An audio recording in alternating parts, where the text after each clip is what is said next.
कुरैश के लोगों, कुरैश के लोगों, हम कब तक मोहम्मद के बारे में ऐसे सब्र करके यहाँ बैठे रहेंगे? क्या तुम्हें दिखाई नहीं देता कि उसके मानने वाले घटने की जगह और बढ़ते चले जा रहे हैं? अभी हज का वक्त सही से खत्म भी नहीं हुआ और सारे अरब के लोग उसे जानने लगे हैं। आपको लगता है कि यहाँ बैठकर उसके बारे में मशवरा और बहस करने से कुछ हासिल होगा? नहीं, बिल्कुल नहीं। मुझे लगता है अब वक्त आ गया है कि हम उसके खिलाफ कोई सख्त कार्रवाई करें, और इसके लिए अगर हमें हाशिम कबीले वालों से जंग भी करनी पड़ी तो हम करेंगे। बिल्कुल सही कहा। तुम तो मेरे से बात ही मत करो उमर। तुम हमेशा पहले मेरे हक में बात करते हो और बाद में मेरे खिलाफ हो जाते हो। मुझे तुम्हारी जरूरत नहीं है। मुझे आपकी कुछ बातें पसंद आई और कुछ बातों पर मैं इत्तेफाक नहीं रखता। जहां तक कड़ा रुख इख्तियार करने वाली बात है, मैं आपके साथ हूँ। लेकिन तुम फिर शुरू हो गए। हमें हाशिम कबीले से जंग नहीं लड़नी चाहिए। इससे सभी कबीलों में एक नाइत्तेफाकी पैदा होगी। हमारा झगड़ा मोहम्मद और उसके मानने वालों के खिलाफ, जो सभी कबीलों से ताल्लुक रखते हैं। तो सभी कबीले वालों का ये फर्ज बनता है कि वो ऐसे बागियों को ढूंढें, उन्हें सजा दें, सलाखों के पीछे डालें या तब तक जुल्म करें जब तक कि वो हमारे बीच में वापस नहीं आ जाते। फिर अगर ऐसा होता है तो एक कबीला दूसरे कबीले पर इल्ज़ाम तो नहीं लगाएगा कि इस शख्स की वजह से मेरा भाई या मेरा रिश्तेदार मुस्लिम हो गया। अगर ऐसा करके हम उन्हें अपने कबीलों में वापस ले आते हैं तो इससे सारे झगड़े की फसाद ही खत्म हो जाएगी। अगर वाकई में आप ऐसा चाहते हैं तो सबसे पहले अपने घरों से ही हमें शुरुआत करनी पड़ेगी। तुमने आज बिल्कुल सही कहा उमर, मैं तुमसे इत्तेफाक रखता हूँ। बिल्कुल सही बात की उमर, लेकिन कहीं ऐसा तो नहीं कि ये सब करने के पीछे उसका कोई खास मकसद हो। मेरा मतलब दौलत, मुल्क, ऐशो आराम, औरत, या हो अगर मैं वहां जाऊं और उसके सामने ये सब पेशकश रखूं, अगर वो इनमें से कुछ भी मांगता है तो हम उसे वो सब दे देंगे और बदले में वो करना छोड़ देगा जो वो कर रहा है। क्या कहते हैं? और अगर ऐसा ना हुआ तो फिर तुम्हारी मर्जी।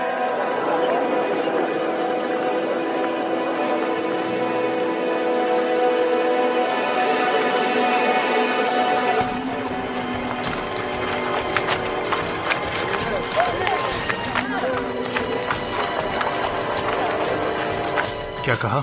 मेरे अब्बा रसूल अल्लाह से बात करने गए हैं? हाँ बाजी, मैं तो बस भाग के आपको बताने आया था।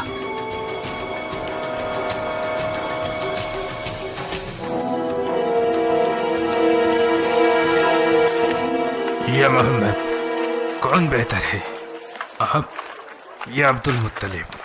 अगर कहते हो वो बेहतर थे तो वो उन खुदाओं की इबादत करते हैं जिन्हें तुम नहीं मानते।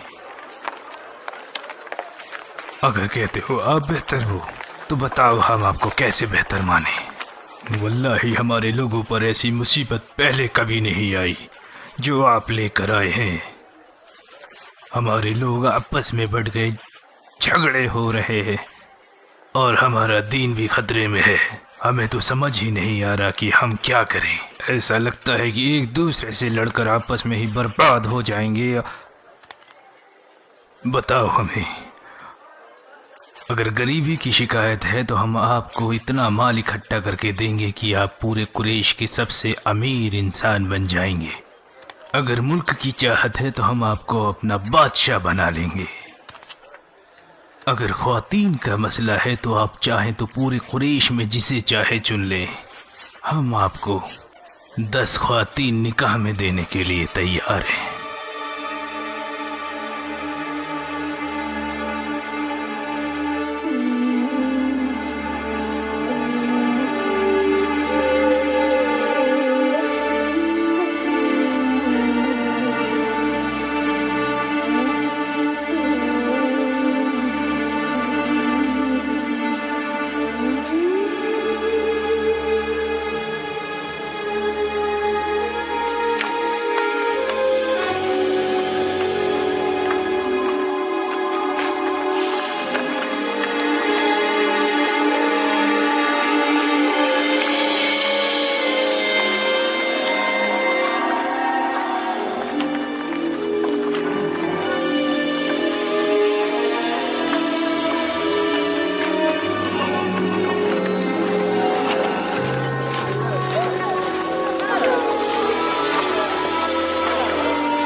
वल्लाही अबू अल वलीद वापस आ गए हैं, लेकिन इनका चेहरा क्यों उतरा हुआ है? हाँ, मुझे भी ऐसा ही लगता है। हमें बताओ अबू अल वलीद, क्या हुआ वहाँ पर? वल्लाही जो भी मैं सुन कर आ रहा हूँ वो मैंने अपनी जिंदगी में पहले कभी नहीं सुना। वल्लाही वो ना तो शायर है, ना नजूमी है, और ना ही जादूगर है।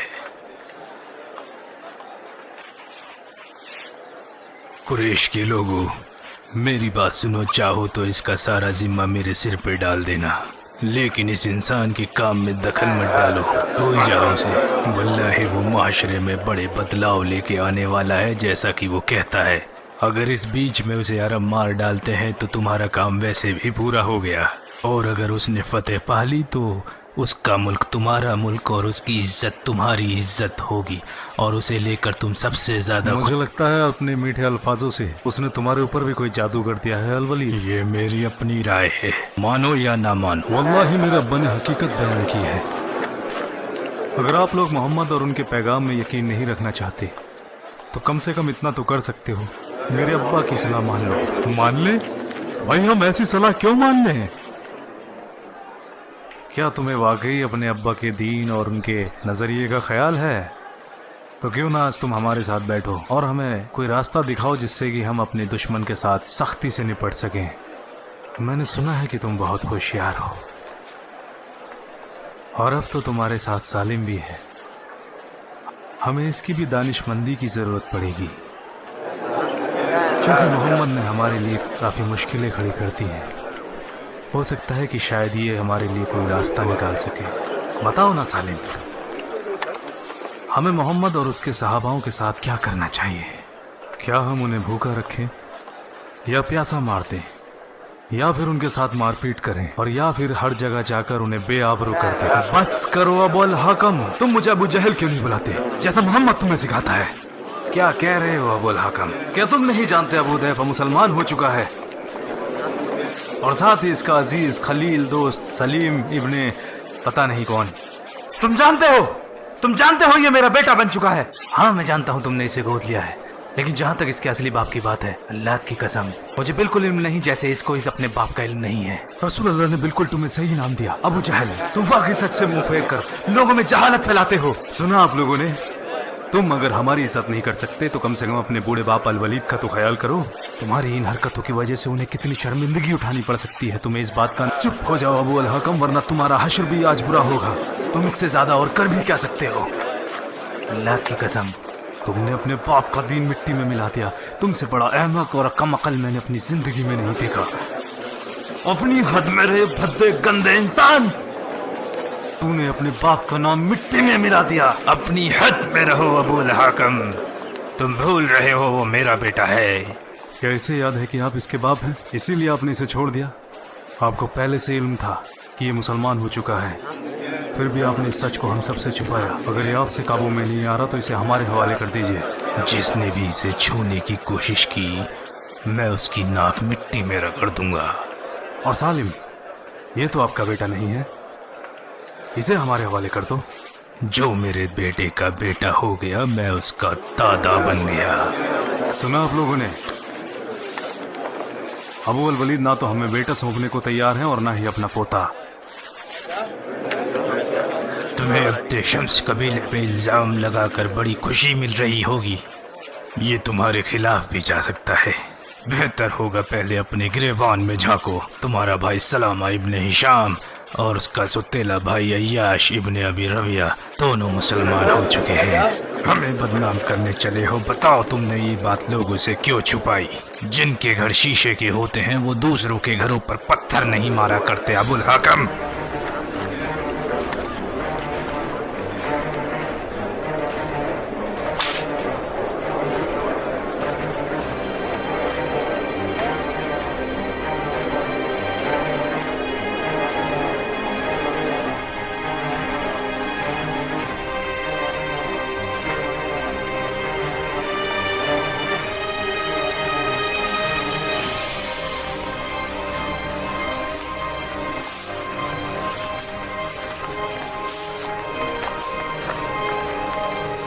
अबुल हकम, क्या आपने ऐसा करने के लिए कहा है? सच बताने का वक्त आ गया है। मुसलमान बन गए हो,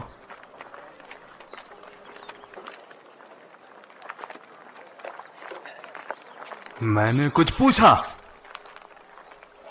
हाँ, हम मुस्लिम हुए हैं, अल्हम्दुलिल्लाह। अब मैं इन बेवकूफों से कैसे निपटूं? ये तो हमारे भाई और हमारे बच्चे ही हैं जो हमें छोड़कर मोहम्मद की तरफ बढ़ चले हैं। इन्हें तो वापस आना ही होगा, वरना इनको सड़ने के लिए छोड़ दिया जाएगा।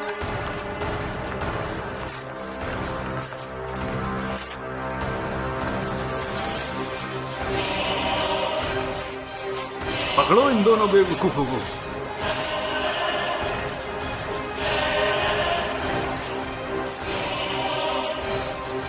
मैं तो लोगों को मोहम्मद और उसके सहाबाओं के खिलाफ उकसाता हूँ और मेरे घर के लोग ही जाकर मोहम्मद से मिल गए। अल्लाह की कसम, अब शुरुआत पहले तुम दोनों से होगी।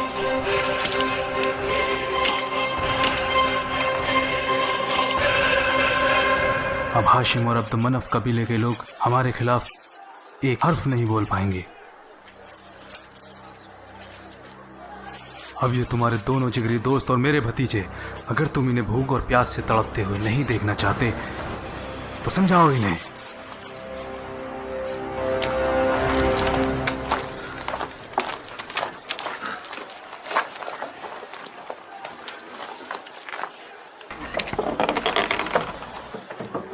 आपको इससे बहुत खुशी मिल रही है उमर? इसके जिम्मेदार तुम लोग खुद हो। वल्लाही मुझे इससे बुरा पहले कभी नहीं लगा जितना आज लग रहा है। वल्लाही मैं कर भी क्या सकता हूँ, जब तक तुम लोग वापस नहीं लौट आते हम कभी ऐसा नहीं करेंगे।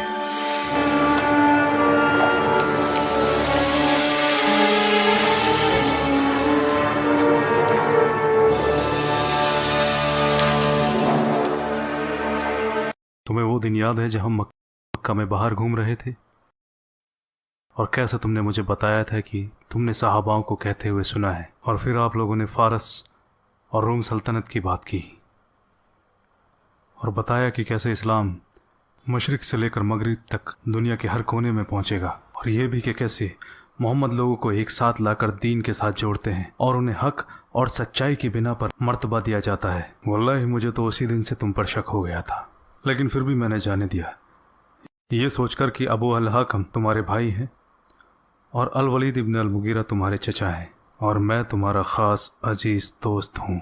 हमें उम्मीद है कि तुम इस्लाम में भी हमारे इसी तरह दोस्त रहोगे जैसे कि हम जाहिलियत के दौर में भी थे। अब हम आगे कैसे दोस्त रह सकते हैं जबकि तुमने मोहम्मद का साथ पकड़ लिया है और मैं उनका सख्त दुश्मन हूँ। जैसा कि तुमने कहा फैसला सच और झूठ का है और तुम यकीन करते हो कि तुम सही हो और मैं गलत, उसके बाद हम कैसे दोस्त रह सकते हैं? मेरी बात सुनो उमर, तुम हमसे ज़्यादा समझदार हो, तुम्हारी बातों में सच्चाई है और तुम हक बात करते हो, ईमानदार और बाखलाक हो। जो आपके दिल में है वो आपकी जुबान पर भी दिखाई देता है। आप हर तरीके से बेहतर हैं।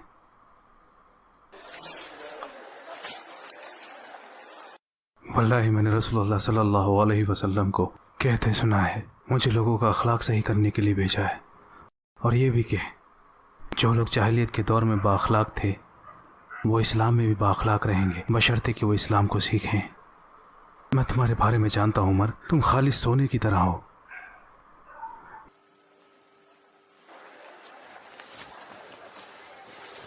मैं दुआ करूंगा कि तुम्हारा दिल, तुम्हारी सोच और तुम्हारा अखलाक तुम्हें अच्छे और नेक रास्ते की तरफ ही लेकर जाए। अगर तुम इस्लाम को अच्छी तरीके से समझ लेते हो और हम लोग तुम्हें मानेंगे और हम सब मिलकर रसूलुल्लाह सल्लल्लाहु अलैहि वसल्लम को मानेंगे।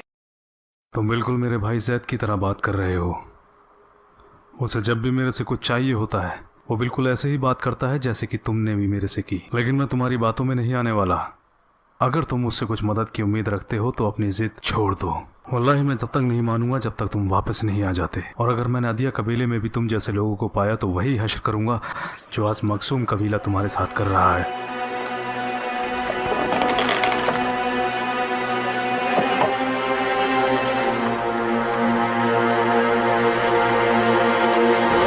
बनी आदि यहाँ आओ, मेरी बात सुनो।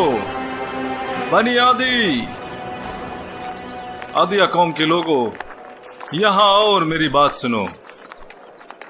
वल्लाही ये कड़ा फैसला लेने का वक्त है। अब ये हमारी हद से बाहर है। अब हम बर्दाश्त नहीं कर सकते।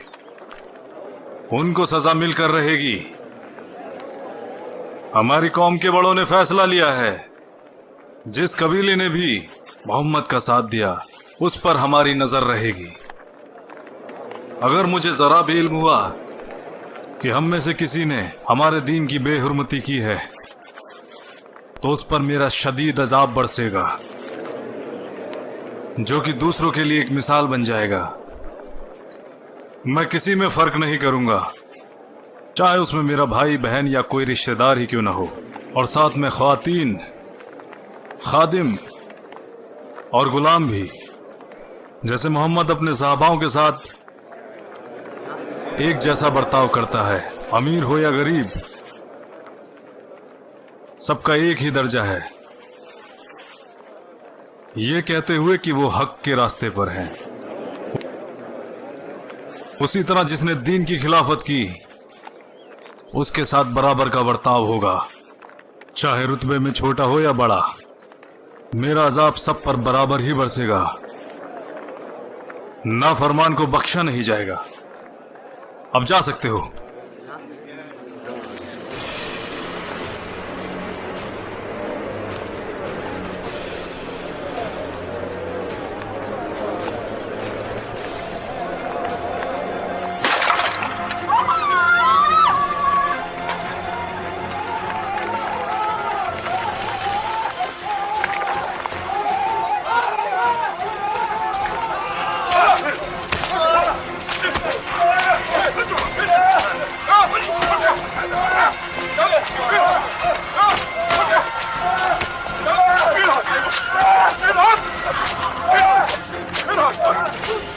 अगर तुम्हारे पास आंखें हैं जो देख सकती हैं तो देखो इन्हें, और अगर तुम्हारे पास कान हैं जो सुन सकते हैं तो सुनो इन्हें। ये तो बस आगाज है, अंजाम तो अभी बाकी है।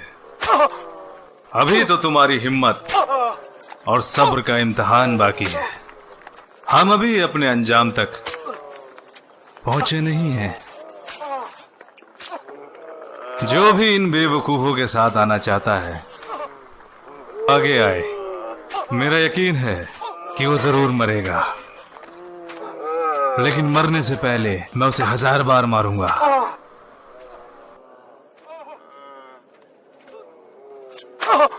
मोहम्मद हमें जहन्नुम के नाम से डराता है। जहन्नुम यही है, और जहन्नुम आज है और अभी टला नहीं है। हम बताएंगे जहन्नुम क्या होता है। ये कोई खबर नहीं, सच्चाई आज अपनी आंखों से देखो, क्योंकि देखकर ही यकीन आता है। तो देखो इन्हें, ये बादशाह है मुल्क फारस और शाम के, जैसा वादा किया है मोहम्मद ने।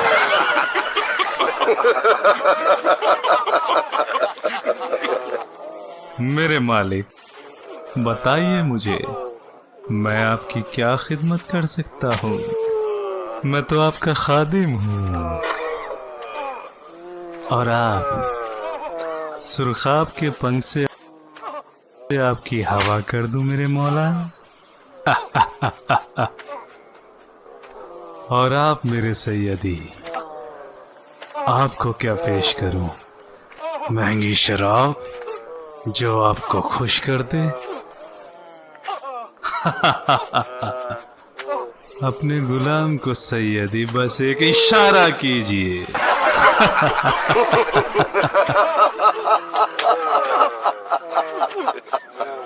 और आप मेरे मौला,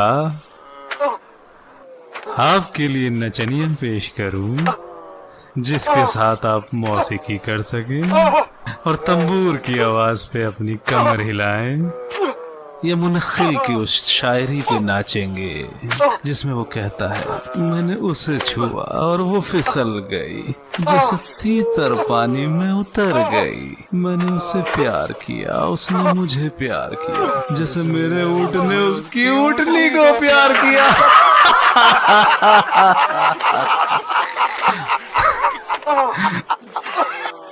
भाई, मैंने ऐसे बादशाह अपनी जिंदगी में नहीं देखे जिन्होंने सारी दुनिया का ऐशो आराम छोड़ दिया।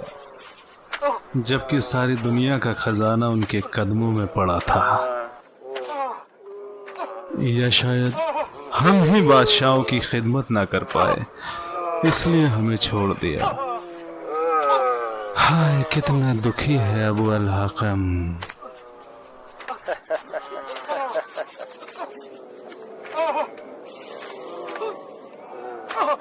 तुमने देखा, हर किसी की आंखें और कान ये जान लें और देख लें, दोबारा बादशाह बन के यहाँ मत आना। मक्का में और बादशाहों के लिए कोई जगह नहीं।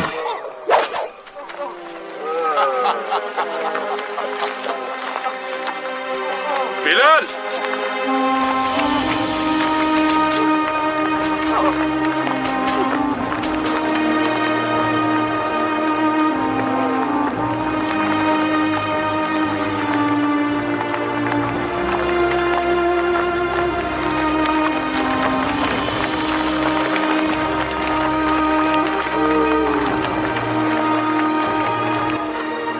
पानी लाओ।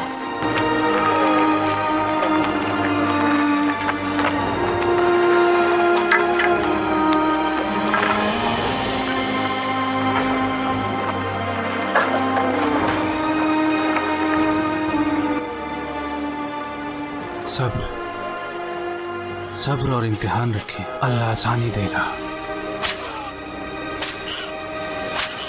मना किया था, बोलो मना किया था ना, मना किया था। वल्लाही मैं तब तक नहीं रुकूंगा जब तक कि मैं थक नहीं जाता।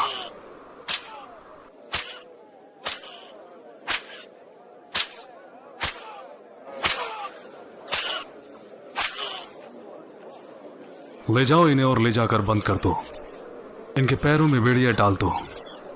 इनको खाने और पीने के लिए सिर्फ इतना ही खाना देना और इतना ही पानी देना ताकि ये बस जिंदा रह सके।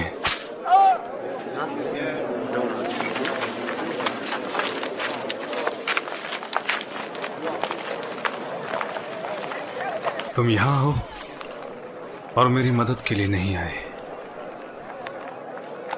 तुमने आज बहुत कुछ बता दिया उमर। मैं तब तक नहीं रुकूंगा जब तक अदिया कबीले का एक एक इंसान सही रास्ते पर नहीं आ जा। चाबुक से सिर्फ नाफरमानों के लिए। तुम वो उमर नहीं हो जिसे मैं जानता हूं। तुम किस उमर को जानते हो? मैं उस उमर की बात कर रहा हूं जो ऊंटों के झुंड को एक कुनबे की तरह देखता था और उनमें से हर एक ऊंट को अपने बच्चे की तरह। वो उमर जिसका मानना था कि अखलाक को दांव पे लगाकर जीती गई जंग हारने से भी बदतर होती है। वो उमर जिसके आगे बड़े जालिम भी कांपते हैं और जो कमज़ोर और मिस्कीनों की आगे आकर मदद करता है। आप शायद उस उमर को भूल गए जो अपने लोगों से बेहद मोहब्बत करता है और उन्हें अपने सामने बटते हुए नहीं देख सकता। अगर उमर जालिम दिखाई देता है तो इसलिए कि वो लोगों को रास्ते पर ला सके। अगर लोगों के सही मुस्तकबिल के लिए जालिम बनना पड़े तो उसमें कोई बुराई नहीं। अगर एक मौत से हजारों जिंदगियां बचाई जा सकती हैं तो वो मुझे मंजूर है। अगर लोग एक दूसरे से डरना छोड़ देंगे तो दुनिया तबाह हो जाएगी और लोग आपस में लड़के ही मर जाएंगे। ला हौला वला कुव्वता इल्ला बिल्लाह। हक बात कही, अगर सही जगह इस्तेमाल हो तो।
हम जल्दी निकलेंगे तभी पहुंच पाएंगे।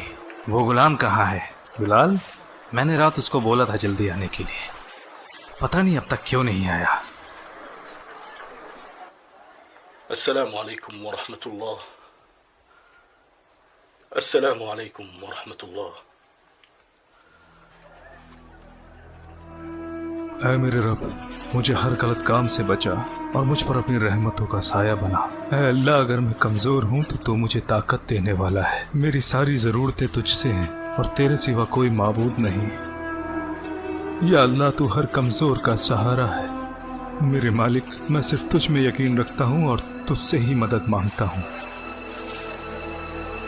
मेरी जुल्म और जालिम से हिफाजत फरमा। मैं एक खुदा में यकीन रखता हूँ और मानता हूँ कि मोहम्मद आपके रसूल और पैगंबर है। तेरी ये मजाल।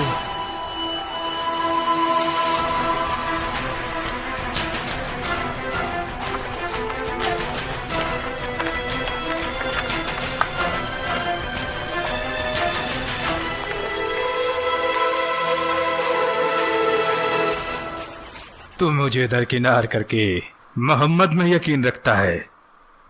मुझे इजाजत की जरूरत नहीं। गुलामों के कब से खुदा होने लगे? उनके खुदा तो उनके मालिक होते हैं। तो अपने खुदा से दुआ कर कि वो तुझे मेरे अजाब से बचा ले, ऐसा अजाब जो पूरे अरब में किसी ने नहीं देखा होगा। अगर मेरा अल्लाह मेरी आजमाइशी लेना चाहता है तो मैं तैयार हूं, बस वो मुझसे राजी हो जाए। और ये तो एक मामूली अजाब है उस अजाब के सामने जो अल्लाह तुम पर नाजिल करेगा।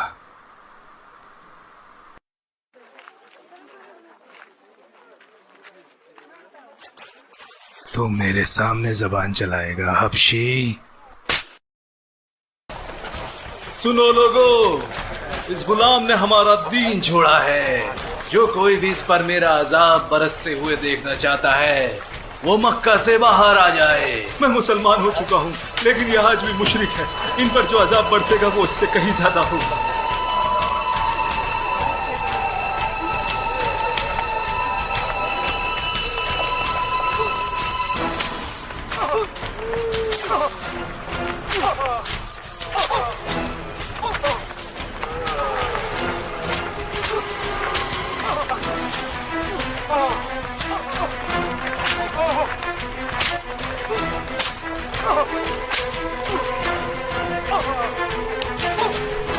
अब बता तेरा खुदा कौन है बिलाल?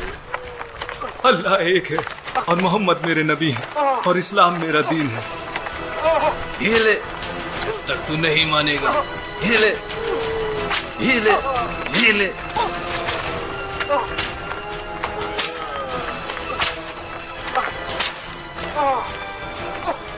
तुझे जब तक नहीं छोड़ूंगा जब तक तू मर नहीं जाता या नहीं छोड़ता मोहम्मद का साथ और इबादत करता अल्लाह तलुज़्ज़ा की। वो एक है, वो एक है। मोहम्मद के पास उसका पूरा खानदान है बचाने के लिए। तेरे पास कौन है? तू क्यों इतनी मार बर्दाश्त कर रहा है? देख, अगर तू चाहे तो मैं ये रोक सकता हूँ। बस तू एक बार मोहम्मद को लानत भेज और मैं ये अजाब अभी रोक दूंगा।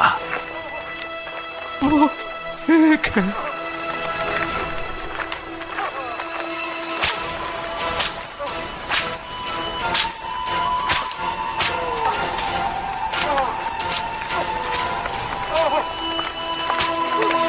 रुक जाओ, मैं कहता हूं रुक जाओ।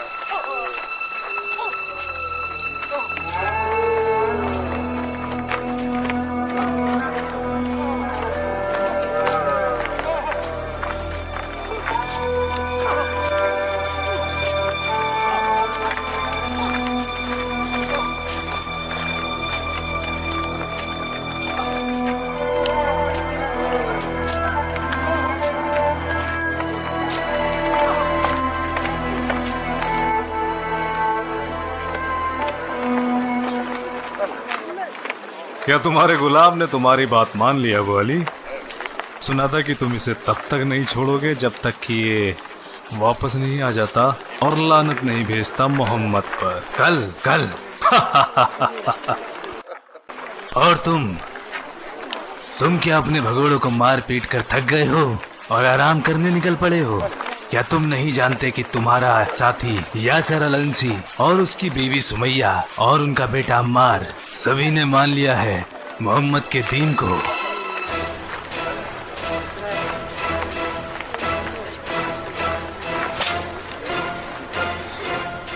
बड़ा ही ढीठ गुलाम है, इसकी वजह से आज मुझे बड़ी तकलीफ हुई। कौन ज्यादा तकलीफ में था अब्बा जी? उस पर मेरी मार का कोई असर ही नहीं हो रहा था। इस गुलाम की बड़ी अजीब बात है, क्या उसकी चमड़ी हमारी चमड़ी से ज्यादा सख्त है? वो तो बड़ा कमजोर दिल था। एक वक्त तो उसे जुबैर इब्ने मुतीम के गुलाम ने कुछ ही पलों में हरा दिया था, मगर आज उसे ऐसा क्या हो गया? हाँ, ये मोहम्मद का किया हुआ जादू है। उसने जरूर उस पर कुछ ऐसा पढ़ के फूका है जिससे उसे तकलीफ ही नहीं होती। अच्छा होता कि अगर आप लोगों के सामने ये सब जाहिर ना करते। अब वो इंतजार में है कि कौन ज्यादा देर टिक पाएगा। अगर वो आपकी बात मानने से इनकार करता है तो ये बड़ी जिल्लत की बात होगी और लोग कहेंगे कि देखो गुलाम जीत गया, और फिर वो बाकी के गुलामों के लिए भी एक मिसाल बन जाएगा और लोगों के लिए आप एक मजाक बन जाएंगे। आपने तो आज उस अबू अल हाकम को सुना ही है। मैं उसे ऐसे नहीं जाने दूंगा। या तो वो बोलेगा और या मरेगा।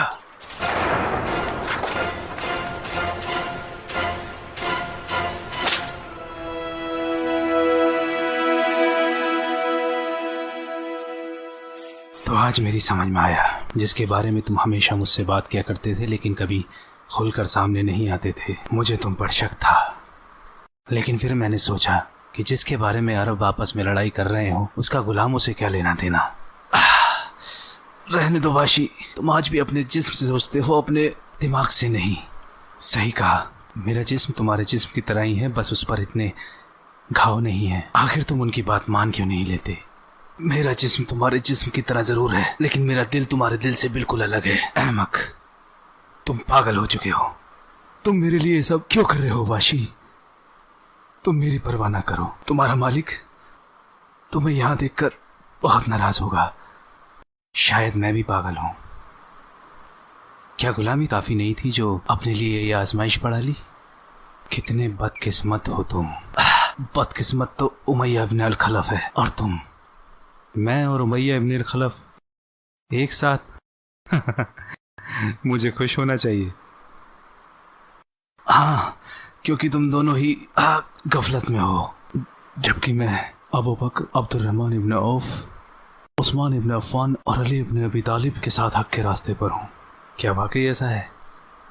मेरा मतलब तुम सब एक बराबर हो। जैसा मैंने पहले भी कहा था, तुम अहमक हो।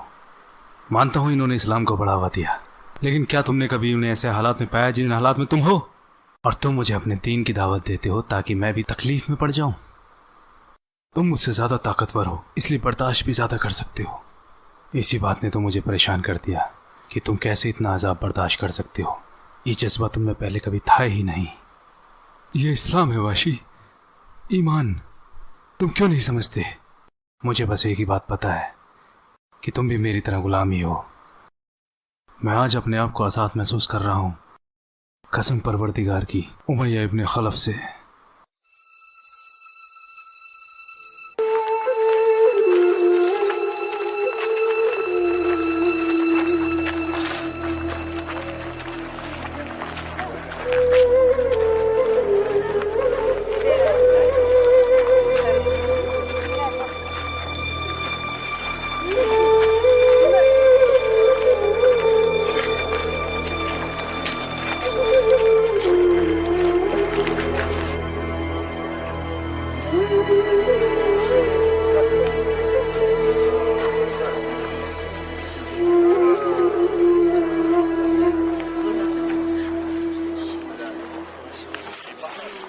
अल्लाह तरलुज़्ज़ा बेहतर है या तेरे मोहम्मद का रब? वो एक है। अल्लाह तरलुज़्ज़ा बेहतर है, वो एक है। मोहम्मद में तेरी बेयकीनी तुझे अजाब से बचा सकती है। वो एक है।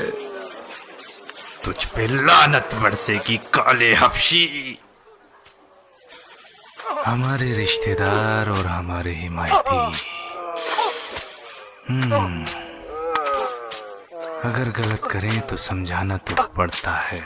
हमने तुम्हें सहारा दिया, मदद की, तुम्हें खिलाया और तुम्हारी शादी भी कराई।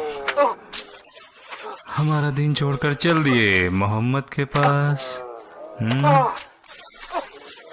तो ये सिला दोगे तुम हमारे एहसानों का?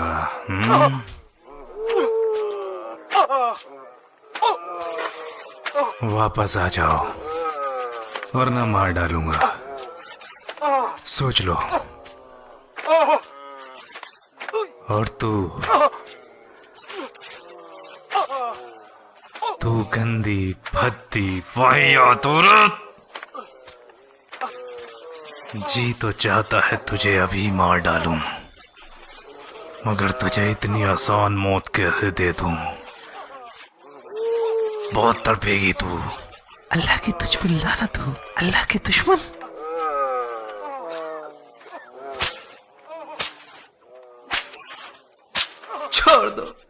छोड़ दो उसे, चाहे मेरी जान ले लो। तेरी भी जान लूंगा, मगर तब तक नहीं जब तक तू इनका हश्र नहीं देख लेता। यह एक रास्ता है, लानत भेजो मोहम्मद पर। मैं तुझ पर लानत भेजती हूँ, अल्लाह के दुश्मन। तू बदअखलाक है, बुज़दिल है, मगरूर है, मगर तू मेरा गुस्सा भूल गई।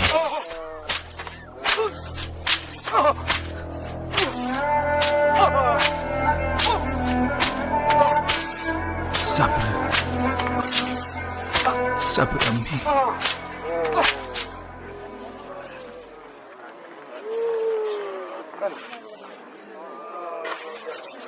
कैसा लग रहा है तुझे बिलाल? बता मुझे, जहन्नुम जिसकी तपिश की गवाही मोहम्मद देता है, उससे ज्यादा गर्म ये तपती रेत है या ये सख्त चट्टान? वो एक है। एक बार अल्लाह तआला बोल, उसके बाद मुझे तुझसे कुछ भी नहीं बुलवाना, फिर तुझे जाने भी दूंगा। वो एक है।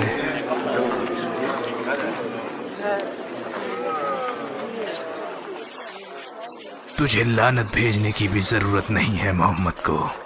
देख, तू बस एक बार अल्लाह अल-उज़्ज़ा बोल दे, ये लोग तेरे मुंह से ये बात सुन ले और फिर मैं तुझे छोड़ दूंगा।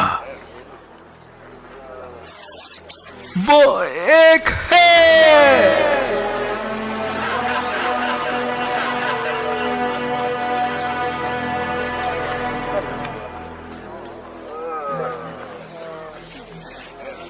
बस एक हर्फ बोल दे, अल्लाह अल-उज़्ज़ा। नहीं कहूंगा। अल्लाह अल-उज़्ज़ा। इतना सख्त ना बन, तुझसे ज्यादा सख्त तो ये चट्टान है। मेरी ज़ुबान से नहीं निकलेगा। सुन बिलाल, तेरे साथ के गुलामों पे जब भी कभी ऐसा जुल्म हुआ है, उन्होंने अपने आप को बचाने के लिए माफी मांगी ली है।